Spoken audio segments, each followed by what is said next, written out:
We've all got two wolves in us, a good one and a bad one, and they both want to eat. The best I can tell, we just got to feed that good one a little more than the other one.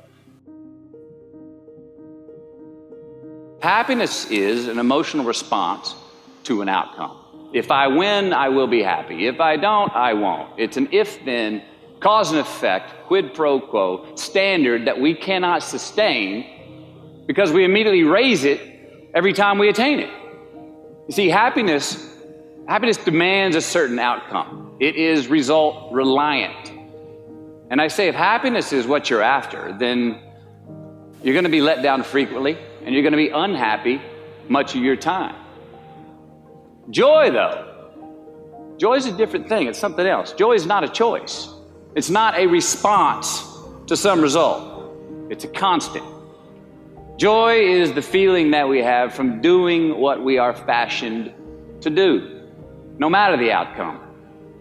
Now, personally, as an actor, I started enjoying my work and literally being more happy when I stopped trying to make the daily labor a means to a certain end. For example, I need this film to be a box office success.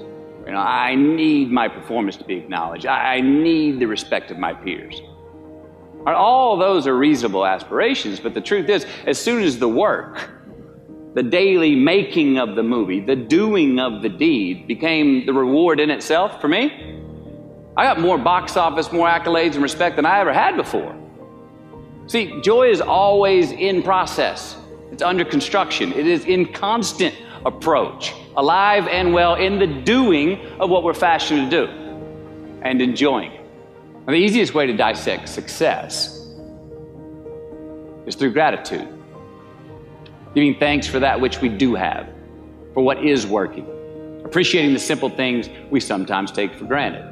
We give thanks for these things, and that gratitude reciprocates, creating more to be thankful for. It's really simple, and it works. Now, I'm not saying be in denial of your failures. No, we can learn from them too, but only if we look at them constructively, as a means to reveal what we are good at, what we can get better at, what we do succeed at. All right, life's a verb. We try our best, we don't always do our best.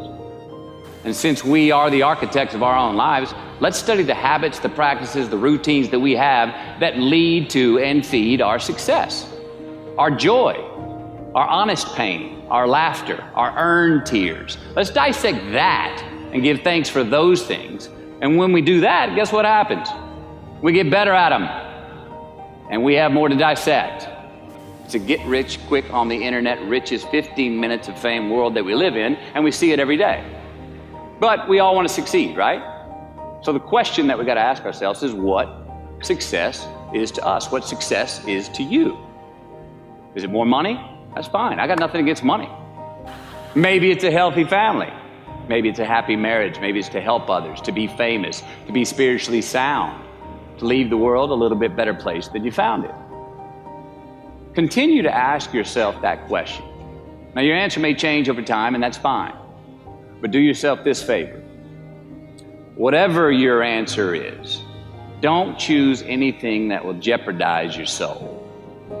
Prioritize who you are, who you want to be, and don't spend time with anything that antagonizes your character. Don't drink the Kool-Aid, man. It tastes sweet, but you will get cavities tomorrow, all right? Life is not a popularity contest. Be brave, take the hill, but first answer that question, what's my hill? Well, for me, it's a measurement of 5 things. We got fatherhood. We got being a good husband. We got my health, mind, body, and spirit. We got career, and we got friendships. These are what's important to me in my life right now. Because I want to keep all 5 in healthy shape. And I know that if I don't take care of them, if I don't keep up maintenance on them, one of them is going to get weak, man. It's going to dip too deep into the debit section. It's going to go bankrupt. It's going to get sick, die even. So first, we have to define success for ourselves. And then we have to put in the work to maintain it. Take that daily tally. Tend our garden. Keep the things that are important to us in good shape. Defining ourselves by what we are not is the first step that leads us to really knowing who we are. You know that group of friends that you hang out with that they really might not bring out the best in you? You know, they gossip too much, or they're kind of shady. They really aren't going to be there for you in a pinch. Or how about that bar that we keep going to that we always seem to have the worst hangover from? Or that computer screen, right? That computer screen that keeps giving us an excuse not to get out of the house and engage with the world and get some real human interaction. Or how about that food that we keep eating, the stuff that tastes so good going down, it makes us feel like crap the next week, we feel lethargic and we keep putting on weight? Well, those people, those places, those things, stop giving them your time and energy. Just don't go there. I mean, put them down. And when you do this, when you do put them down, when you quit going there, and you quit giving them your time, you inadvertently find yourself spending more time and in more places that are healthy for you, that bring you more joy. Why? Because you just eliminated the who's, the where's, the what's, and the when's that were keeping you from your identity. Like, trust me, too many options, I promise you this, too many options will make a tyrant of us all. All right, so get rid of the excess, the wasted time. Decrease your options.